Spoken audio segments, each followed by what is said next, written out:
வணக்கம்.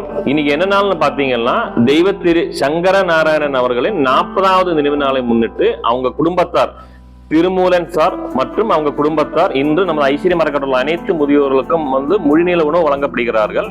அந்த ஆத்மா சாந்தி அடைகிறதுக்காக நம்ம இங்க பிரேயர் பண்ணலாம்.